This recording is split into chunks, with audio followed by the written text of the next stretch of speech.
Hey everyone, welcome back to Magically Unstable. I'm Kurt. I'm Nick. And I'm Nicole. And we are here to talk about Disney. And our anxiety. And that's wwhy we're magically unstable. Oh, Jesus.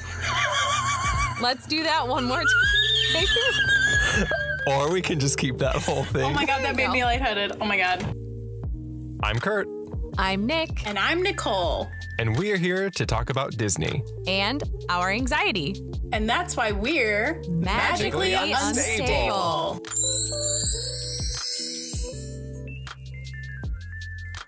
All right, everybody, welcome back to another week of us being magically unstable. I'm Kurt. I'm Nick. And I'm Nicole. We are super excited to announce something super special that we're doing. We are having a cast member call out. Nick, if you want to go more into detail on that. Yay! So we kind of teased this in the last episode, but if you don't listen all the way to the very end, you probably didn't hear it, which is totally fine. We get it. We talk a lot. But this is so exciting. So, as you guys know, a huge value to us here at Foreverland, which is the umbrella term for our whole company, like that's magically unstable, is Foreverland. It's really creating a Disney community, and a Disney community of people who have anxiety, who love Disney or go to Disney. And we thought, who would be better to share their anxiety stories, need a therapy session other than cast members? So we are currently looking for cast members that would like to be featured in our infamous therapy sessions. So what we're kind of looking for is we want to know more about you as an individual. So what exactly was your role at Disney, how long you were there, and then we definitely want to give you a platform to really go to town with a good old therapy session. That could be a horror story that happened at Disney, a general theme that made you feel uncomfortable or anxious while working at the park, really anything under the scope of just things that gave you anxiety or fucked with your mental health. Then we also want to give you a platform to also share really positive things with us. Like, what's your favorite memory of working at Disney, or what's a message you want to send out to the community as a cast member or former cast member? We're asking that you fill out this lovely Google form that we have made that you can find on our Instagram or our link tree, which we can definitely link to this episode for you to find that form. And yeah, we're looking for you to share your stories. A big thing that we want you to know is that it can be anonymous. So if you have this fucked up story you really want to share with the community, but you may still work for Disney, or you don't want this story getting out for some reason under your name, we're more than happy to tell that story for you. We just want to get you guys involved in Magically Unstable, really open up this community to those who need it, I think, most, or maybe just really want to bitch about Disney, and we're all for that. So yeah, that's all I've got. Kurt, you want to help me here? Running out of shit to say. You just kept going. I thought you were on a roll. No, I just yeah, absolutely. You can head over to our Instagram and check out all of the information there. So let's head into this week's touch base. Nicole, you had your second shot yesterday. How you feeling? How's your week going? Shit. I felt like I got hit by a bus today. It was not fun, but I'm getting better. So my fever's gone. I finally broke and took Tylenol. I know. Nice. I know. I was trying to make it without it, but once my fever, like, I think my 1999 thermometer, or 1990s, whatever, it's from the 90s, I think is reading a little inaccurate because I've been taking my temperature so often lately in the past year and a half, 2 years, that I'm pretty sure my temperature exceeded 100 today. Kind of felt like I was dying because I haven't had a fever in a while. So, yeah. Otherwise, I'm on the mend. Love me a good fever. Well, you know, that fever dream's finally over that Kurt and I have been in. So it's kind of weird getting back into the routine of normal life. Today is the first full day that Kurt's been gone. So I got the coolest sticker today.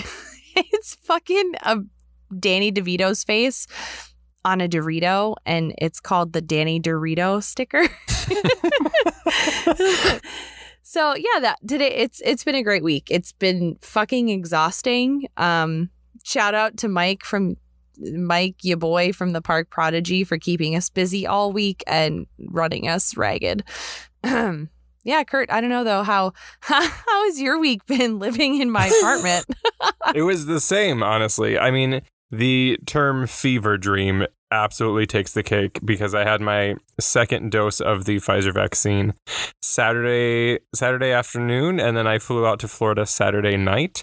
And it was a red eye, so my last hour and a half of my flight, I had a fever and chills, and it was probably the worst experience I've had on a flight. I got off of the plane. I was waiting for Nick to pick me up outside, and I took my temperature, and it was 100.7. So that was a lot of fun. So I definitely feel like this week was an absolute fever dream. But it was very busy. We have a lot of great content that we got for you guys coming out on our YouTube channel. We're going to discuss it here on the podcast, and a lot of great stuff for the Park Prodigy.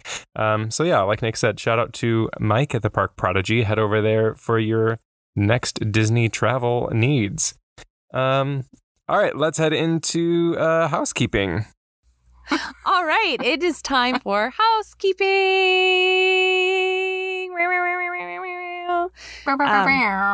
That's what I needed. I'm not very good at it. You're welcome. Thank you. So, hey, everybody. If you're new, welcome to Magically Unstable. We're the 3 most magically unstable motherfuckers that exist. But if you're not new, welcome also. Hi. But housekeeping is the section of the podcast where we talk about all things that are new in Disney. So this week, because Kurt is a little bitch and Disneyland is really important this week, go ahead. I want to hear all about it because I hope your news is about that. I like how me and Disneyland are synonymous in your head. They are. You are Disneyland. I mean, the biggest news is that Disneyland has finally opened. Yesterday, as of this recording, yesterday was the opening day, and it looked a little bit insane. Insane, not in the sense of crowd. Insane is in the sense of like I would probably be very overwhelmed if I had gone. And yeah, I love all of the content that I'm seeing on Instagram, and people who are there are sharing a lot of experiences and like what's changed, what's the same, what to expect. So I'm going on, I believe I've said this in the past, I'm going on the 14th of May. So 2 weeks from yesterday, I'll be able to go. And happy birthday. I'm really excited. Yeah, thanks. On my birthday. Happy almost birthday. I'm really excited to share with you two and with everybody who's listening my experience going back to Disneyland. It will be almost a year and a half since I had been there last. But yeah, that's my Disneyland news. Nick, what do you got? You know, because Disneyland is reopening, things are actually pretty boring here at Walt Disney World. So I'm going to bore you with some things that you probably don't care about. But I think the most interesting thing down here in Florida are things are changing kind of quickly down here now that more and more people are getting vaccinated as quickly as they are. So first off, the Mickey and Friends World Tour Character Cavalcade will be ending on May 4th. So that is this week. So if you have been to Disney World in the pandemic, you probably have seen a cavalcade. And I do believe that this may be the start of the downfall of them all at Walt Disney World, which makes me sad. Like I really like the cavalcades, especially because they go around the World Showcase and like not a whole lot happens like with the World Showcase. You get to see all of the characters in one spot. I mean, you don't get like a personal interaction, but like you get to see them all. I know. I really like them too. I'm hoping that maybe they're just like taking this one away and switching it out. But with the few other things I'm going to tell you really quick, I honestly feel like these things that happened because of COVID, so all the cavalcades and flotillas happened because of COVID. which if you don't know what a cavalcade is, it's like Disney does them spontaneously, and they are parades, but where the characters are inside of vehicles and they're very, very quick. And the flotilla is where characters are on the boats only in Animal Kingdom, and they like go around this like river in Animal Kingdom and wave to you. So you can't take pictures with them. You can take pictures of them, but it's not like a stop parade. Anyway, but someone, I don't want to say the CDC, but some fucking some outlet said that temperature checks are pretty much obsolete, and that any business performing them like should stop. So that's interesting to me, because also the CDC, this one I know for sure, has said that fully vaccinated individuals are now allowed to be outside without a mask on. That's technically safe. So I'm just seeing like the CDC is relaxing a bit. You know, all of these other news outlets are saying that private businesses doing these things it's kind of dumb. And then like I feel like Walt Disney World's like slowly chipping away at like some of their pandemic procedures. So I have a question. Yes, please.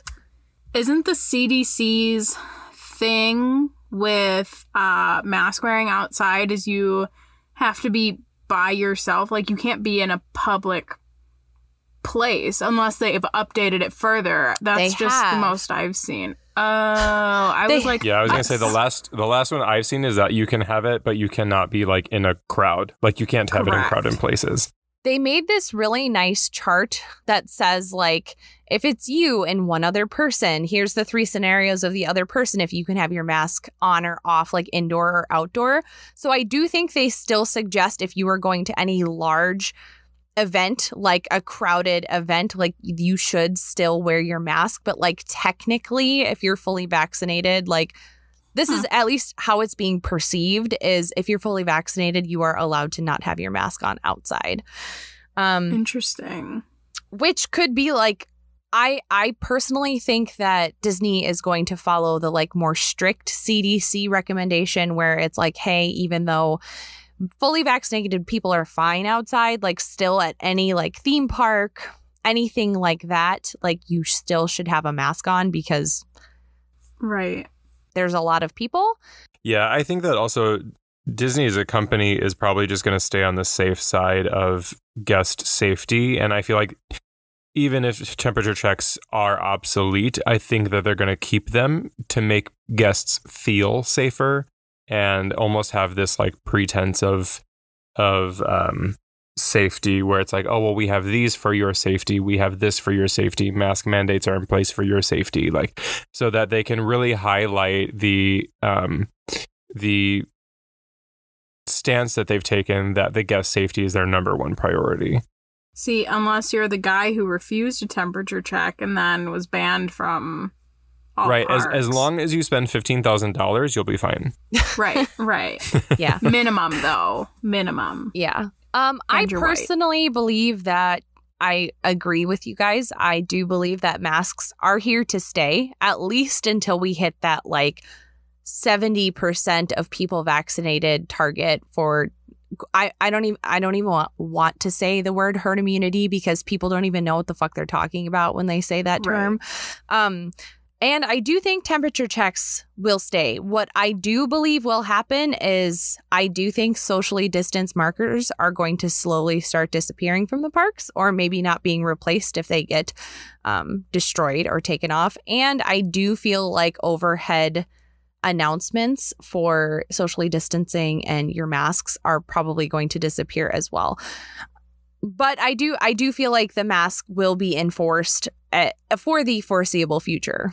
But yeah, it's interesting to me that the pandemic culture is kind of changing down here. So, Nicole, what do you have? I also have kind of exciting news on the 29th. So, God, I don't even know what day it is anymore. Thursday? It's the 1st. Today is the 1st, yeah. Disney announced that they introduced their new cruise line ship, the Wish. which is going to be a Bahamian cruise where it sails to Nassau and then their private island, the Castaway Castaway Cay, whatever. It's key. Yes. You said it right. It's key. But yeah, it's going to immerse Star Wars and Marvel universe into their cruise line, which no other ships have to the extent that they're going to do it. So it's going to be pretty cool. Bro, it looks so sick. Yeah, Oh I'm my really God. excited. I know that I know that Peter has been like itching to go on a Disney cruise again, and I feel like this is gonna like send him over the edge, and we're gonna try to book something on this. Yeah, well, the first sailing doesn't happen until June 9th of 2022. So I watched the like the opening ceremony thing. I haven't seen it yet. I saw watch it a couple days it. ago. I know I've been meaning to. It's really good. And it's she's got Captain Minnie with her.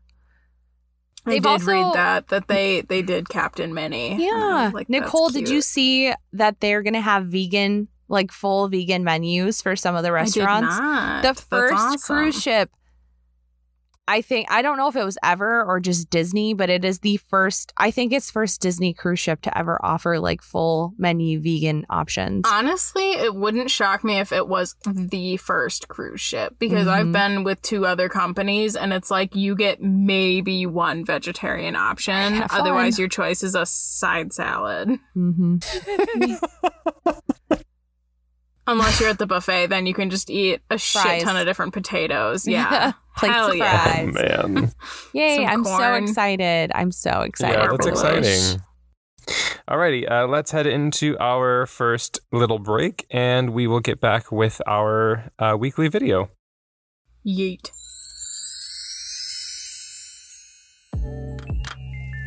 All right, everyone, now that we're stopped, let's take a minute to shout out to our socials. Since you've made it this far, maybe subscribe to our podcast. You can subscribe wherever you're listening, like Spotify, Google Podcasts, Apple Podcasts, or whatever you're listening on right now.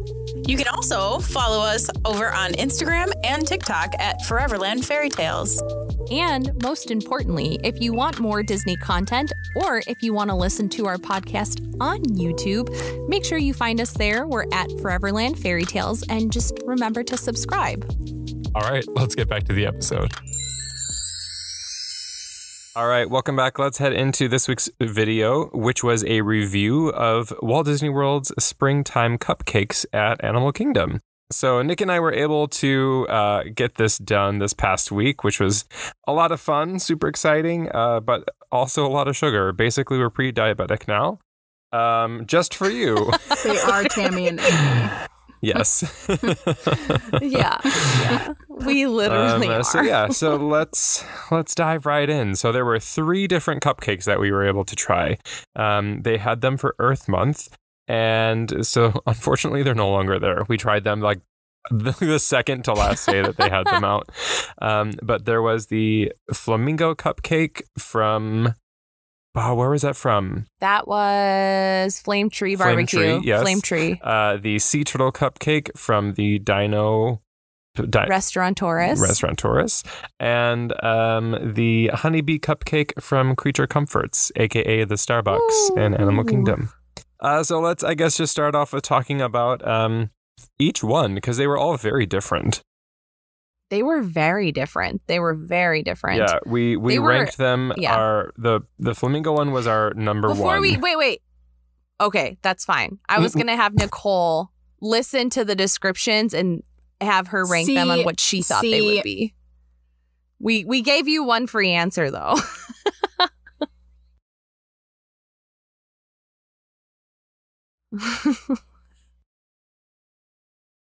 Oh, okay, never mind. We did. Okay, great. We don't need to do this then, Kurt. Because you can just toss your opinion when we get... Yeah, I thought... For some reason, I totally forgot that Kurt sent you the video. I thought we were going in blind. So go ahead, Kurt. Go ahead and give them our ranking. So we ranked our top cupcake was the flamingo one, followed by a split decision between the honeybee cupcake and the the sea turtle one, because I liked the honey one and Nick liked the sea turtle one. So that was a tie for second place. There was no third. So I guess let's just go right into the flamingo cupcake. Okay, so by far the flamingo cupcake, like, despite anything else, the flamingo cupcake looked the best. Like, by far completely destroyed the other two cupcakes with like outward appearances. So I think I do not think that influenced our decision on why it was better overall. So I will say that if you go on our Instagram, I'm sure we're going to post pictures of these cupcakes for the video that we're putting out, but it was so pretty. So it was this beautiful, like, baby pink buttercream with huge white chocolate wings. And then I don't even know what kind of, everyone knows what kind of candy this is because it's always on the top of like grocery store cupcakes, that like weird hard sugar it's that just like tastes terrible. Yes, but it was beautiful. It was a long necked, it was like the whole neck of the flamingo on the head, and it was like really prettily painted. Yeah. And then it had really pretty crispy pearls on the buttercream on the outside. So the outside was gorgeous, to say the least. Like 100% knocked that out of the park. But this cupcake had really interesting flavors. So it was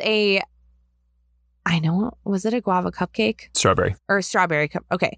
So the cake was strawberry. It was a beautiful baby pink, which is so hard to hit in a cupcake because if you even slightly overbake it, it turns brown and ugly.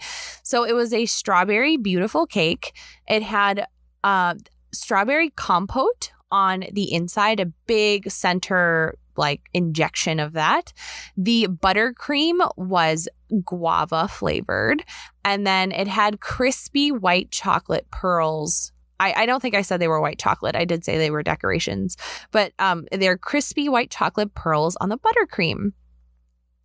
And this cupcake was bomb. It was so good. Yeah, I said it in the video. The main thing that I loved about this cupcake were the fresh strawberries in it. Like, if you're going to have fresh fruit in a cake of any kind, it's going to be my favorite thing. Because I just love the balance of, like, that freshness of the fruit with the cake and the buttercream. And it also, I think this is also probably one of our favorites because it was the most involved. Flavor wise, like the cake had a flavor, the filling had a flavor, the buttercream had a flavor. It wasn't just like flavored filling, flavored cake, and vanilla buttercream like the rest of them were. Yeah, and I actually hate fruit filled things, but I don't know if I would call the center a compote because I felt it was more like in between a compote and a jam almost. Like it was sticky, kind of like a compote, but it was sweet still, like a jam, but not overly sweet. And like literally all of it together was so good. It was so good. I can't even. Like, yeah, it was nice. It was so good. Yeah, so definitely a winner in our book, and 10 out of 10 would eat again. You know, I was going to give all my input at the end, but I can do in between, like, once you guys gave all the descriptions and everything, but I can just do now. Great. I am a chocolate cupcake person, so none of these sounded appetizing to me at all. That's fair. But I think out of all of them, I would do flamingo, turtle, honeybee. Fair. Yeah. That is fair. I also, like I said earlier, I'm not a big brig. I'm a brig. I'm not a big fruit person at all, so I would definitely take like a delicious chocolate cupcake over any of these. But well, like the strawberry compote filling is so what good, does dude. it for me. So good. But It I would was the scrape all the least Disney frosting off. cupcake. Dude, it was good. Like, have you had guava before?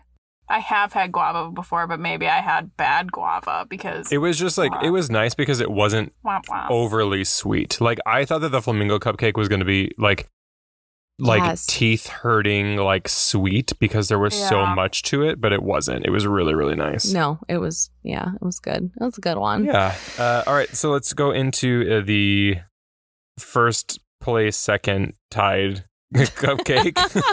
And that would be the sea turtle cupcake, aka my least favorite. Yeah, I actually enjoyed the sea turtle cupcake. So let's go into the description of it. It was a graham cracker cupcake. Bullshit. It had a key lime custard filling. Then it had a guava gel disc, like on the top of it, and then vanilla buttercream with graham cracker crumbles on the buttercream. It was decorated with just like gummy pieces. Like it was a gummy sea turtle. So like the decoration was kind of lame. It wasn't even that cute of a sea turtle. I mean, they're all cute, but this one wasn't that cute. And the gummies were pretty awful. Oh, like, they were so bad. Yeah, it was green apple and peach flavored I was gummies. like, I'm going to throw this whole thing into my mouth. Like his whole head just popped it right into my mouth. I chewed it maybe twice and spit it all out in an empty cupcake thing because it was green apple. And it was just like a green apple gummy is probably one of the worst things that I could ever possibly eat in my life. How was the peach gummy? The peach gummy was actually pretty good. I'm not going to lie. It's like my favorite flavor. So. Yeah, if I'm going to have a gummy, I want it to be like peach or like the clear Haribo gummy bears, like the pineapple ones. Like gummy bears. Those are good. Green apple, sugar coated gummies, not great, not good at all. No. Yeah. Kurt, I know what I'm getting you for your birthday. Yeah, great. Can't wait for that. Can you get one of those like TikTok candy gummy things and just ew. Green apple flavor? Just everything. Pay $100 to get it fast tracked. My favorite thing. I just hate everything about this cupcake. But my favorite thing about the cupcake is the fact that when you cut into it, it looks like a penis on the inside. That was my favorite thing. It did. Like the key lime custard in the middle. I thought it looked like a mushroom, but Kurt said it looked like a penis. Yeah, the key lime custard, and then you had the disc on top. It looked like a straight up dick in a cupcake. I guess you're not wrong. Yeah. I'm gonna go ahead and God damn it, Nicole. Straight up dick in a cupcake. It wasn't very Title 14, dick in a cupcake. Anyway, I'm gonna argue with Kurt. I mean, not argue because he can like whatever he wants, but to he's me, wrong. like to me, this cupcake was most technically perfect. Technically speaking, yeah. I just hate key lime pie. And that's fair. I think if the flavors were different, I think Kurt would have appreciated this cupcake more because if you don't like key lime, like you really don't fucking like key lime. But for me, this cupcake like destroyed the other two with technique. And I'm just saying like the cake was perfectly baked. Like the most perfect, light, fluffy cake. It was so good. Yeah, don't get me wrong. If you and I were judging, like if we were judges on a baking show and these three cupcakes were presented to us, I would absolutely pick this as the winner. Yes. The custard was perfect. I like key lime when there's not fresh lime zested on top of it because my mouth will literally start on fire. But this was like perfectly delicious, like almost bitter key lime. The guava disc could have definitely had too much pectin in it, but it didn't. It wasn't like a disgusting piece of rubber. Like it was all perfect. Can I ask, what is pectin? So pectin is it actually was probably gelatin, which means I probably shouldn't eat this, but it is the emulsifier that makes like usually fruits or jellies like solid. So it's like the alternative to gelatin, but actually it could have been agar, which agar is vegan and vegetarian. It's a type of thickener emulsifier that turns things into like jelly. So the guava disc was a jelly disc and it wasn't rubber. Which the description of it made me not excited for that guava jelly because they just said a guava gel. And I was expecting... Yes, the gel. Yes. Yeah, I was expecting, like the jelly icing that you get from like Walmart, where you squeeze it out of that little white plastic tube and it's like that weird jelly consistency. That's what I was expecting in the middle of the cupcake, or like somewhere like that. But but no, it was like a gummy almost. Interesting. I will say the buttercream on this one was disgusting. It was so fucking sweet. It was really gritty too. It was unbearable. It was so bad. The only thing that I will say that saved it is if you perfectly got the perfect bite with graham cracker, crumbles, buttercream, the gel, the key lime, and the cake, like all of it together was delicious. And because nothing else was overly sweet in the cupcake other than the buttercream. So that like extra sweetness really made it like really, really good to me. But all of the elements on their own were kind of strange.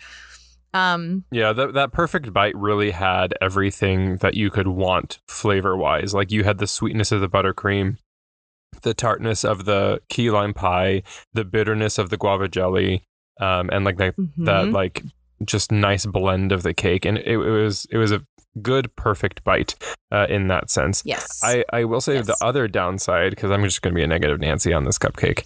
Go for it. Debbie Downer cupcake. Is it just like the graham cracker cake was not graham cracker. No. It just tasted like a vanilla cake. It was not. Yeah. There was literally no graham cracker flavoring in that. I honestly wish they would have just kept it a vanilla cake and given us more graham cracker crumbles on top, because that's like salty and really it's graham cracker. It's going to taste like fucking graham cracker because it is graham cracker. Yeah. So it's going to taste like graham cracker because it is fucking graham cracker. Yeah, I wish they had like a graham cracker, like a cheesecake graham cracker crust like on the bottom. Ooh, like that would have been cool. Ooh. Or cream cheese frosting with graham cracker, like a graham cracker dough. So like make it a pie, basically? Like a pie cupcake. Yeah. Fuck yeah, that'd be so good. Yeah, so that was our our tied second place cupcake. Our third cupcake, I'm so disappointed by this cupcake. I like almost cried when we had it. I love how you and I are like just night and fucking day with these last two cupcakes. Okay, but you know why I was disappointed with this one. I'll get into it. It was the honeybee cupcake. So the honeybee cupcake was, I think, the cutest cupcake overall.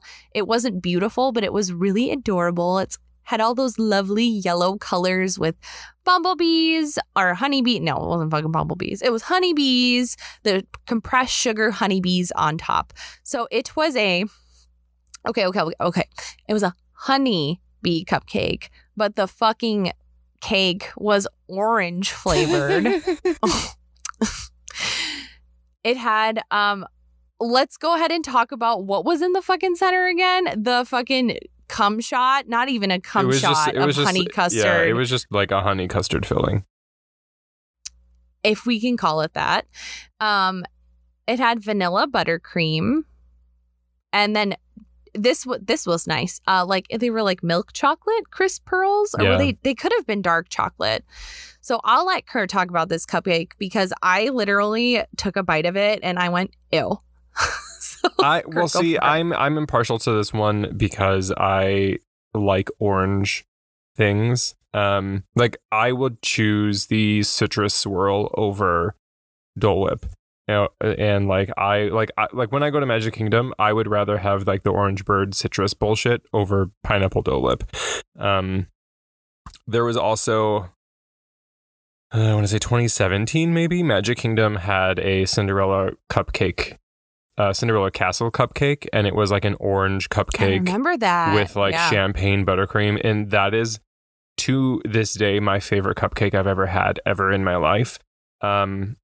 So I just am impartial to orange flavored things, and I really like them. So I think that's why I really liked this cupcake, because like it was a little much. I wish they would have had more honey custard in the middle to balance it out, because there was none.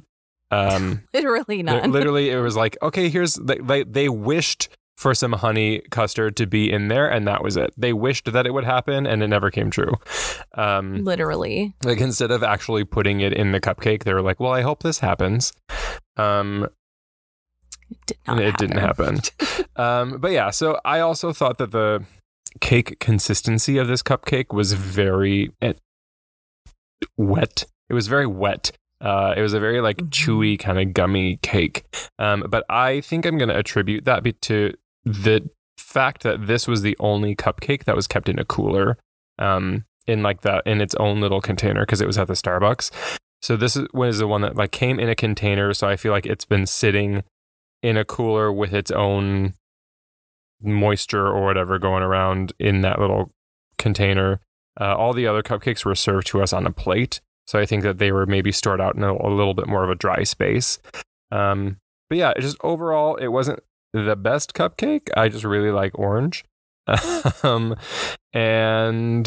that was about it. That was a highlight. The other highlight was, like Nick said, the chocolate crispy pearls. They added a really great like heaviness to it, because it was all very light. Like, it was all very light noted flavors. Yeah. All right, tear it apart. It's not even that I'm going to tear it apart, because it's so cute. I don't even want to be mean to it.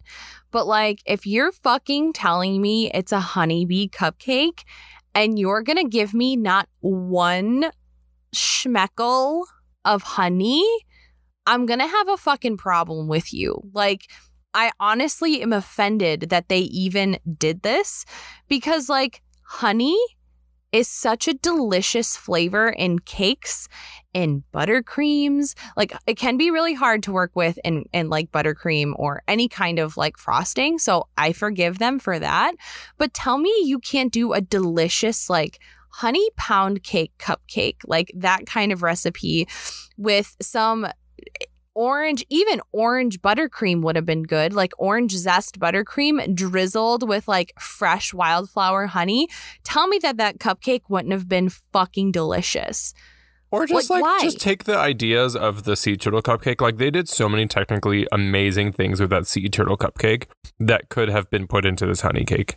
They could have done a delicious like honey disc on top. Like, there's so many things you can do with honey, and it Don't fucking come out with a honeybee cupcake and not fucking make it honeybee themed. Like, I get it could have been like flower fucking themed, because oranges come from fucking flowers, which doesn't make any goddamn sense to me. Or like spring themed. I don't know. I was just like so let down, because I love honey. I think is my favorite like dessert flavor other than matcha. Like, those are my two favorite flavors of like any kind of dessert. And I was just like really fucking let down when I bit into that cupcake. Yeah, or it could have even used some like edible flowers like on top. How cute would that have been? Yeah, that would have been so cute. I feel like I sense a video where Nick and I have to remake this honeybee cupcake and like make it the dreams that we need it to be. Seriously, it's the only way I'm going to get closure on this, because I'm offended. So yeah, that's what we were trying to like send our juju to Nicole. We do have like a third portion of cupcakes that I ended up bringing home for Michael. So Nicole, if you were there, we literally have your portion still at my apartment if you want to come try them. Save them until June. I don't think they'll make it till June. No, I'll freeze them. Kurt and I ate a lot of sweets, and then as promised, we did ride Everest directly after we were done doing it. Oh yeah, we walked straight to Everest. Yeah. And Kurt and I both almost passed out. Not that time, but the first time we rode Everest. It was great. Because we were in the back and it whipped us backwards. Literally, I had like green sparks in my eyes because I was about to pass the fuck out.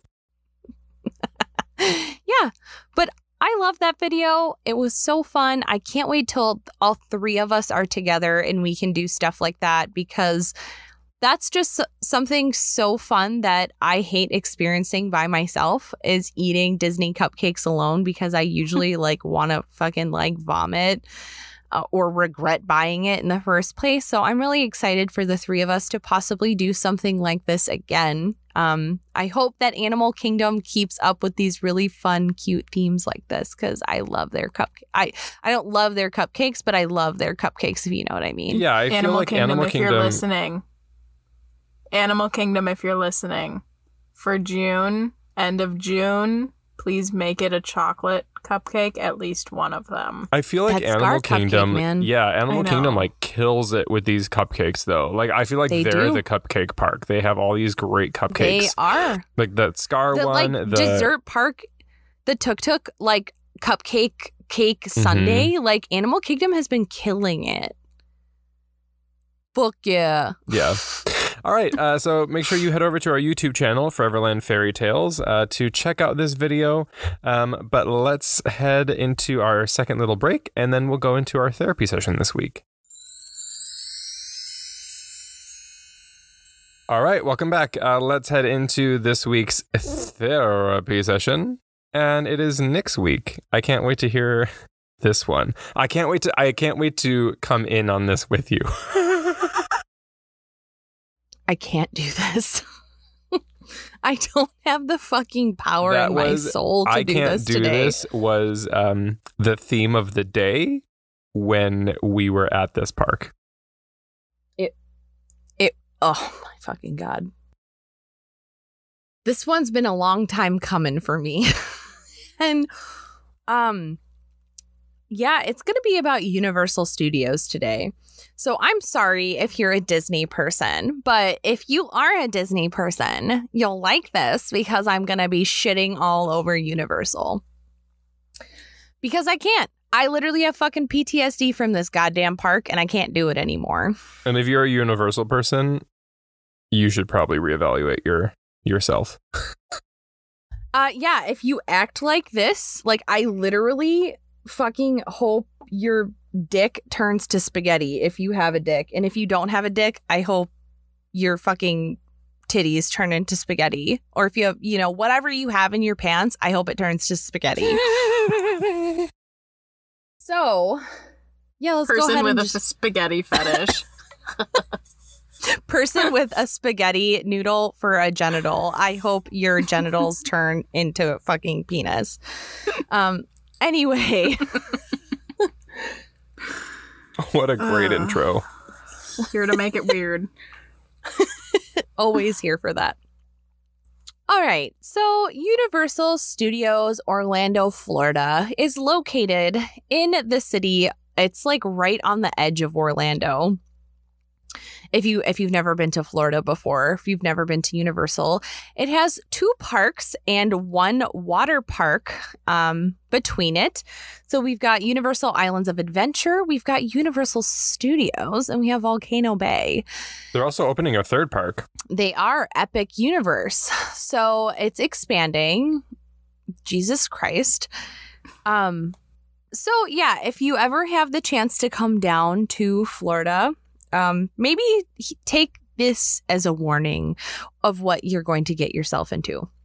So Universal's super popular because it's got the wonderful wizarding world of Harry Potter. I feel like that is the biggest competing thing against Walt Disney World, is just that alone.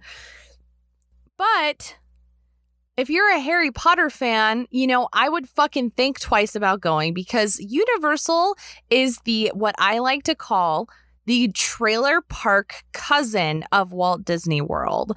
Like the trashy trailer park cousin that shows up to like 3 Christmases in your life and every time has a more dramatic, crazy story about their life. And then you never want to see them again because it's a train wreck. It's the kind of family member who comes to the family holiday parties and they don't bring any food. They just eat everybody else's food. Yeah. She's rough. So Universal, she's rough. If you think of Florida people, Universal is pretty much the magnet for quintessential Florida natives. And it's just fucking awful, you guys. Like, I love Universal because it has a lot of great rides and really fun stuff to do. But seriously, going there like takes every ounce of energy in my body to actually get me there, because it's so awful. So this whole time, if you are from any part of the country that has a Six Flags, Six Flags is the fraternal twin of Universal Studios. It's just a very particular type of person that goes, and it's the type of people that don't give a fuck about the pandemic. And I'm not talking about like Trump supporters that don't give a fuck about the pandemic. I mean, they're there too, but it's mostly people that are just super uneducated about the pandemic or literally just don't fucking care, like one bit whatsoever. Ever since Universal reopened, social distancing, like, you have a couple of your team members that work there that enforce it, but literally no one could give one fuck about social distancing. Masks? Who needs them when you can fucking wear a fucking chin strap instead? Or a fucking jock strap, whatever. Like, they don't care. Like, people don't care. People act like fucking idiots at Universal. It is disgusting. I sound so like classist, but seriously, like going there, like I'm like, you are literally like the trashiest people I've ever seen. It's also interesting to me, like the mask policy at Universal, like you're allowed to wear gaiters at Universal, even though they're proven to literally have no benefit to protecting anyone from COVID. But that's why people wear them, though, is because they're getting away with it. Yes, exactly. So just picture like waiting in line for an attraction. You're gonna have people literally leaning against you. You're gonna have like loud ass people being dramatic, like just super trashy, acting just trashy and gross and like just being awful. Not saying that, okay, I don't want to generalize because there are a lot of people that are like us who go to Universal because Universal is super pride friendly, like openly LGBTQA friendly. They've got a lot of adult events that happen at Universal. So there is a good crowd of people that go to Universal. Like, don't get me wrong, but the general consensus when it's really busy is like awful. And every time I go, I end up having the worst anxiety of my life and I cannot wait to leave. So it's never really fun for me to go.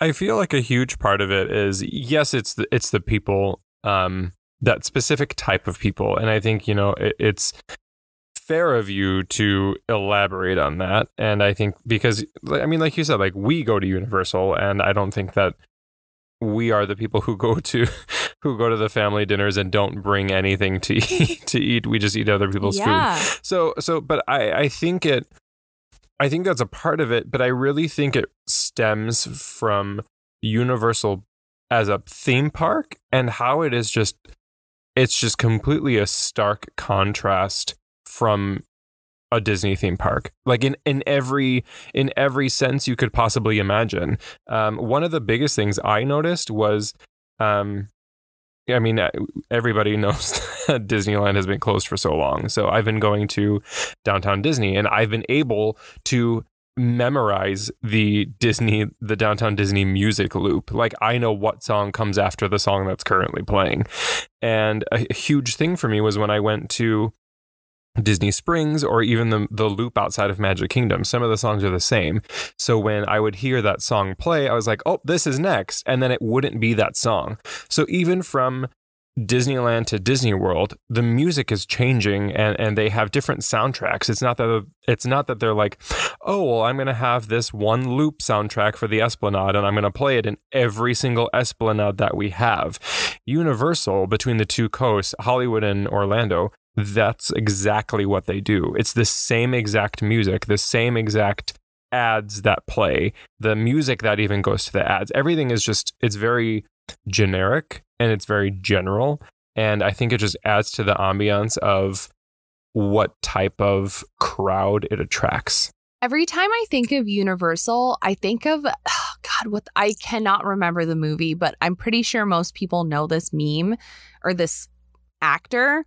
It's the actor where it's a white guy and he's in a dirty white like tank top and he has the chest tattoo that says no regrets, but regrets is spelled wrong. It's from Meet the Millers, I think.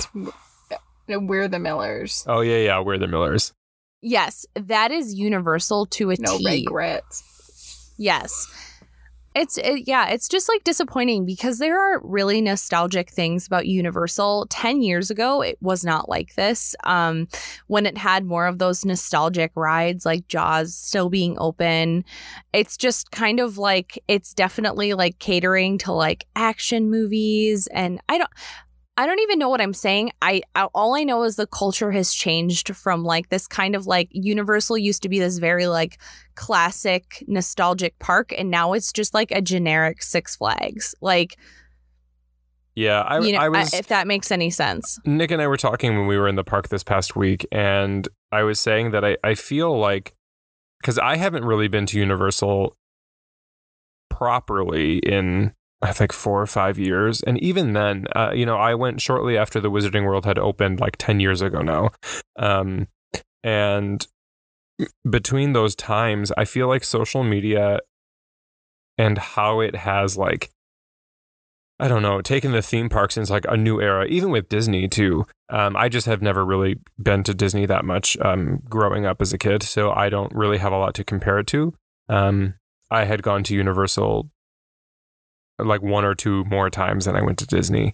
And there are so many people, even in the time of a pandemic, there are so many people packed into Universal that I don't even want to stay there. Like, pandemic or not, like, it's worse now, but I mean, pandemic or not, I've complained about my personal bubble here on the podcast before, and at Universal there's absolutely nowhere you can go besides Seuss Land where you're not going to be in somebody else's space, only because of the fucking like narrow ass pathways and the fact that Universal won't construct or reconstruct or update their pathways or do anything like Disney has done.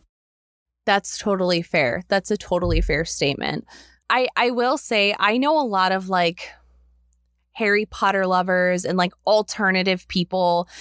Like, alternative's not even like a word anymore, but people like us, like I personally like Universal for Halloween. Like, they actually have Halloween, like scary Halloween events that are awesome. Harry Potter, I love Harry Potter. Like, but what Kurt said, it's like, when I go, it's so fucking unnerving because not only Harry Potter fans go into these very small design spaces, everyone else and their mom wants to go in there because it's so cool. Like, don't get me wrong, Universal, the Hogsmeade and Diagon Alley are amazingly themed. I do not blame people for wanting to go, but it's like, even if you like those things, you're going to be fucking stressed out going in those areas. So it's that whole thing of like, okay, maybe not all people in Universal are awful, but just the crowd level alone adds that extra layer of anxiety that I feel like heightens that part of me that gets like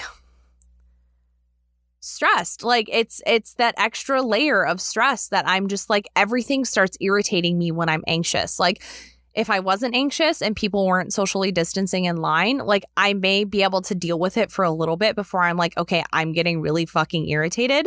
Where when you're already anxious, you're already on edge, people aren't following the rules, people aren't wearing their masks. It's just so unenjoyable to me that it's like, why do I even waste my time? Well, it's probably because I have an AP. But there's just so much stress added going to Universal. And it's just like, I read this week that all of the big markers on the ground for Universal that say like 6 feet apart are gone. They took them all off and replaced them with like super small ones. And it just shows you the culture of Universal, where the minute they're able to, they're jumping on that bandwagon of getting rid of social distancing because they already have. They don't fucking make people social distance in there. Like, but that's also adhering to the crowd that it draws. So right. I feel like it's also just, it just plays into, I mean, we know and we don't shy away from the fact that Disney is a business and they just want to make your money. But at least Disney is making their guests feel safe. At least Disney is, taking precautions, taking measures, even if it's just for them to look good. At least they're still doing it. Universal is on a whole other level of just wanting your money. Because they don't care. Like if Disney doesn't care, Universal hasn't cared for like 35 years. They literally do not care as long as you're spending money. And they don't. It's very apparent, and I think that just that mentality and that energy that they're putting out into the world is coming back in a reflection of their theme parks. Yeah. And I can tell you right now, if anyone's on here being like, well, the CDC is saying that, we don't have to be as crazy, but I can fucking tell you that when Universal first opened, it opened before Disney. Yes, it opened before Disney. I said that so confidently. I was like, oh shit, that'd be embarrassing. I had maybe 1 or 2 days of low crowds in Universal where they actually enforced social distancing, where they actually yelled at people. But I can fucking tell you, since the beginning of the pandemic, when they reopened, they have not given a single flying fuck about any of it. And like the team members literally don't care. And honestly, I'm not blaming them, because if I worked at Universal for like what they're making, I also would be like, you all can fucking cough on yourselves. I don't care. And wasn't there that one time where you were like a couple months into the pandemic and you got on the ride and the worker was like, oh, you can take your mask off if you want to? Yes, the fucking Jurassic Park boat ride. They let you take your mask off and they encourage it. And they're like weirded out when they're like, oh, okay, now's the time you can take your mask off, and people keep it on. And I'm like, fuck no. Universal also started loading every ride seat without like physical barriers like months and months ago. They started doing that. It's like Kurt is right. They literally do not fucking care if you leave their park and get corona. They're like, we got their money. We don't fucking care. Right. And just that attitude is just like, it's so prominent throughout the park. There's literally like no special moments that happen. There's nothing. I mean, granted, like some of the special events are amazing at Universal. Like I said before, like Studios has Mardi Gras going on right now, and that's really awesome and fun and great.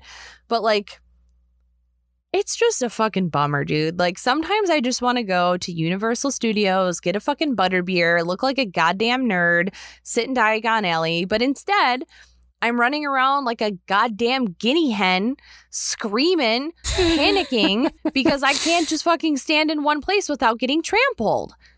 So, like, I can't, Universal. I'm so sorry. I obviously am still going to visit your park, but, like, you literally make me want to, like, electrocute myself in a tub of water. Like, I hate coming to your park. I always leave in a bad mood because I have so much anxiety after I leave. And I know people are going to be like, if you don't like it, then don't go. Well, guess what? I have to go for my fucking job. So boo-hoo to you, bitch. And I also think it's just like, it's just people who say Animal Kingdom is a one-day park have clearly never been to Universal Studios. We got there in the morning for the early park admission thing to go ride Hagrid's, and we were done. We were done complete with the entire park of Islands of Adventure. We were done by 1:00. Yep. Like, we had and ridden that's with literally riding Cat everything. In the Hat twice. Yeah, and we rode Cat in the Hat twice. Yup. So, like, fuck me. Yeah, like, I definitely think Kurt's right too. Like, you could absolutely do both parks in one day. Yep. But, you know, to each their own. If you like Universal, no one's telling you to not go. I'm just, Kurt and I, Nicole, you're going to be going to Universal shortly here. Just trying to give you our honest opinion on what it's really like. If you're only used to Disney and you're going to go to Universal, prepare to be shocked. Especially if it's in the same trip and it's the end of your trip, you're probably going to be like, what the fuck did I do? Like I said, love that they support Pride. Love that they will openly say that they support the gay and queer community. Love that for them. Love that like the queer culture likes to go queer. I'm saying queer culture as if like most of us aren't a part of it here. But like, you know, it's nice to feel like you're seen in a park, and I get that. And don't stop going if you love it. It's just, it can be a fucking zoo. So that is that. Yeah, great therapy session. And for those of you who call us or just call people Disney elitists, this is why. This is why we are Disney elitists and will always forever love Disney over any other theme park. Yep. Unless Disney starts tripping like this. They might. They're getting there. Alrighty, let's head into this week's coping session, which is my coping session. So I haven't had a coping session in a while, and also this week, like I said in the beginning, was quite a fever dream. So I would like to talk about, I guess, just trying to get everything done in one trip and how we can help people accomplish that and how we can cope with, if you don't get everything done in one trip. I feel like a lot of people stress out about getting, their Mickey bar and getting Mickey waffles and getting this cupcake and that cupcake and making sure we get on Seven Dwarfs Mine Train. Like, there are so many things to do at Disney. And I feel like people generally just lose their fucking minds to try to get all of it done. And it in turn ends up becoming a terrible experience for them. And I think that we can be maybe a little helpful on, how we cope with not getting stuff done. And I think that we're going to have to think, for Nick and I, we're going to have to think about, like, before we lived by the theme parks. And I feel like Nicole is going to be like the expert on this subject because she doesn't live by a theme park. So I feel like for me, even, honestly, even living by a theme park, there are still times when I leave, I'm like, oh, I really wanted to do that. Granted, I can be like, oh, I'll just do that next time. But I think the biggest thing for me is do the work and get all your stressing done out of the way. Stress about it, plan it, freak out over your reservations, to get all that stuff done before you get to Florida or Anaheim, wherever you're going, before you get to your destination. Get all of that done out of the way first, and then once you're there, whatever happens, happens. Whatever, if you can't make your reservation, you can't make your reservation. If you don't get on Seven Dwarfs, you don't get on Seven Dwarfs. There's nothing that you can do about it in the moment, and there's not a whole lot that Disney's going to be able to do for you, so don't think that they're going to be the magic fix-all, and then take out your frustration that something didn't go right on the cast member who's trying to help you. Like, just don't let it get to that spot. Get all your anxiety out, get all your stress, do all your planning, get all that done before you get down there. And then once you get down there, just enjoy your vacation. For sure. Nicole, do you want to give tips? Because I have some, and I want to give you time to talk if you want. I live the closest to Six Flags, the dumpster of the United States. Yep. So I travel to all the parks. Sorry, to Nicole to. does live by a theme park. She lives by Six Flags Great America. Yeah, we forgot. The Great Value theme park of the United States. I wouldn't even call it the Great Value theme park. It is the dumpster theme park. Have you been there? Yeah, many times. I haven't been there in years because it is the dumpster. I don't know. I think using the app really helps. When we were able to plan fast passes, you were able to plan your day around fast passes. But just know what you want to do for dining. Like, we're all heading there in June. And you plan what you want to do. Research what you want to do ahead of time. I used to really not pay attention to what was happening on the trips and would just go with the flow. But like, now I have I need to do it before I leave the park kind of thing. So I don't know, just do what you really want to do first before you try to squeeze in like, oh, I want to ride everything. I'll just go on this one, but I really want to do this one, That's kind of... Research, is a huge thing. I've seen on Instagram recently that, that now that Walt Disney World is getting to its 50th anniversary, more people are starting to plan trips. Plus, I think the pandemic has, given people cabin fever, and they're like, oh, let's just go to Walt Disney World. It's like the American default vacation. And I've seen on, different forums, different threads, and different conversation groups that like people have gone to Walt Disney World and they've spent the day at Magic Kingdom, but they made a reservation at this great Mexican restaurant and they didn't realize that it's an Epcot. Like, are you fucking kidding? Like, what do you do? People are so fucking stupid. I'm sorry. That like irritated me. It's true. You guys hit the research part. So here's how my crazy brain works. My brain, so let's say me, Nicole, and Kurt are planning a trip. And I'm going to make up we are. But I'm going to make up a land because we've all been to Disney so many times, we've done everything. Let's say when Epic Universe opens, the three of us are going to plan a trip to Epic Universe. Let's say I've gone a bunch. Kurt's only gone a few. Actually, we could just imagine it as Magic Kingdom, whatever. Let's say I've gone a bunch, which I have. Let's say Kurt's only gone a few times. And let's say Nicole hasn't been at all.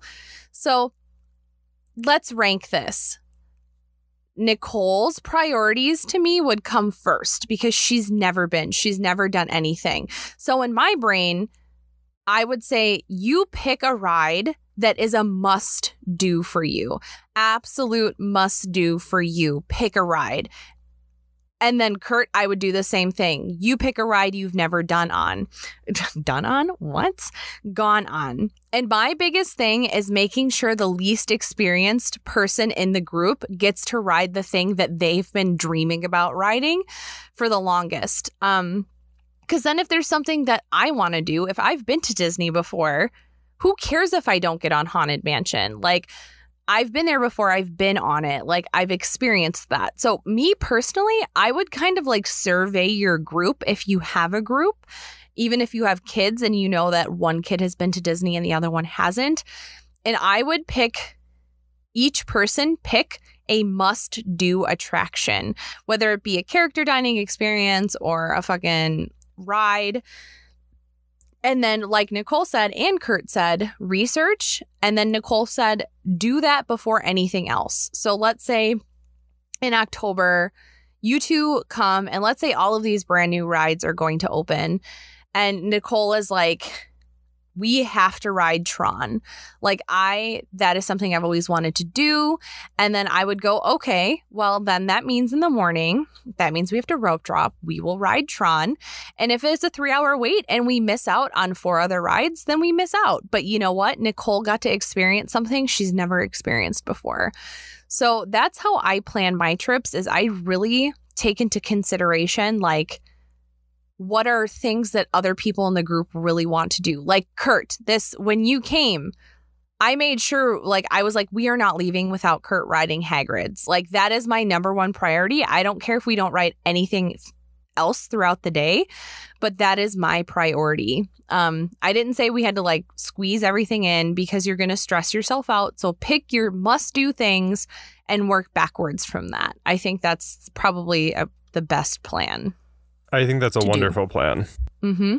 Yeah, that's how I would cope with that. Yeah, I like that. Very, Nice. very in line with like coming to Disneyland. Yes. Yep. Yeah. Yeah.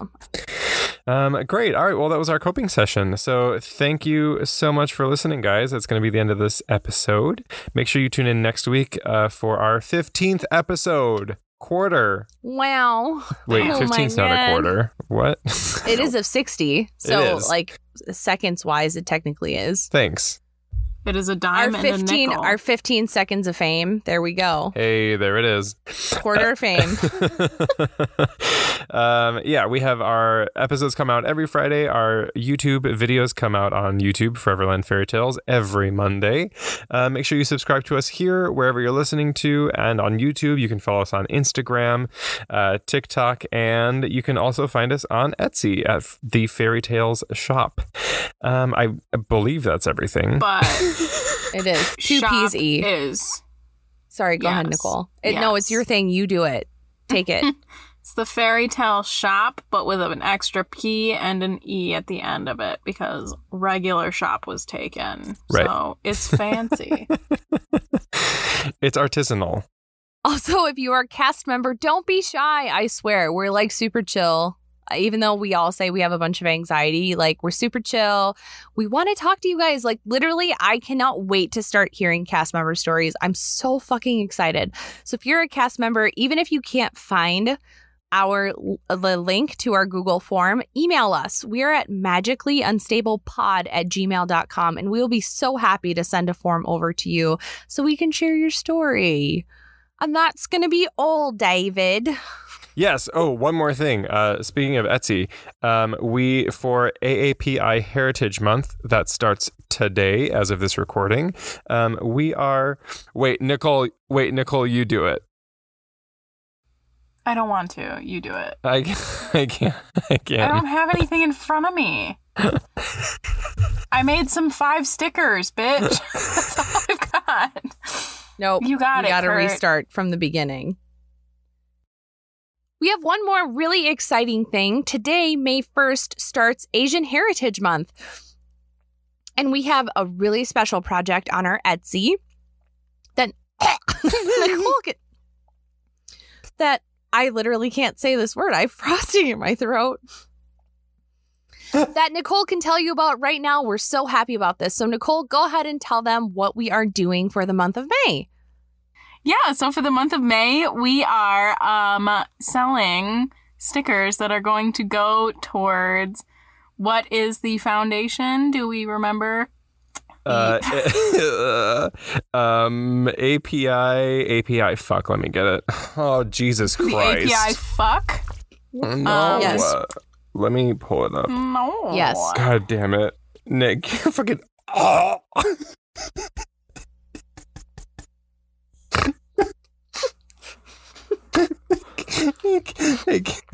I'm so sweaty. Why is it so hot? Oh my God.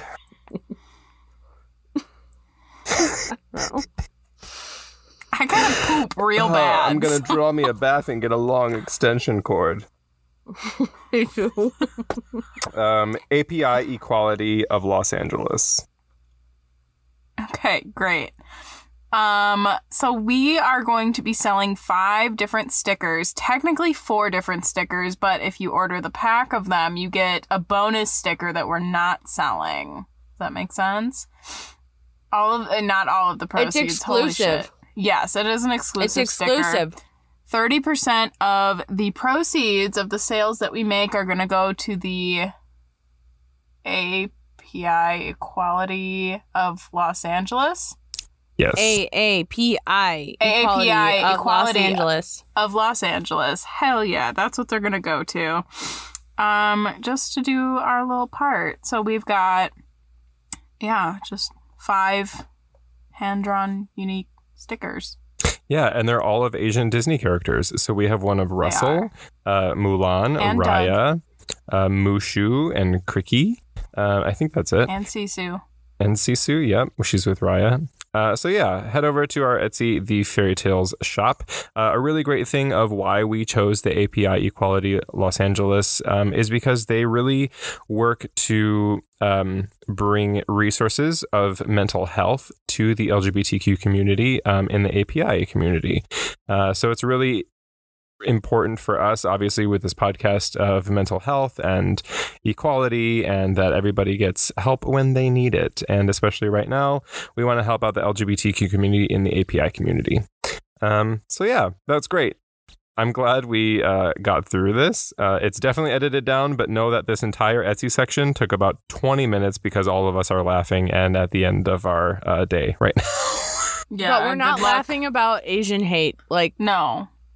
We're just fucking No, idiots. we're laughing at all of us not can't getting able speak. to get through this Etsy section, and Nick choked on a her cupcake. My edible kicked in, and Nicole's passing out from her fever. Yeah. It's rough, Nicole's man. fevering hard right now. It's rough. Know Worth that it, we though. do this all for you. All They're right. the Earth Month cupcakes too, bitch. Yeah. All right, guys. Like we said Anyway. in the beginning, I'm Kurt. I'm Nick. I'm Nicole. We are all magically unstable, and we will talk to you Always. guys next Friday on our So next bad. episode. Stay magical, y'all. Bye.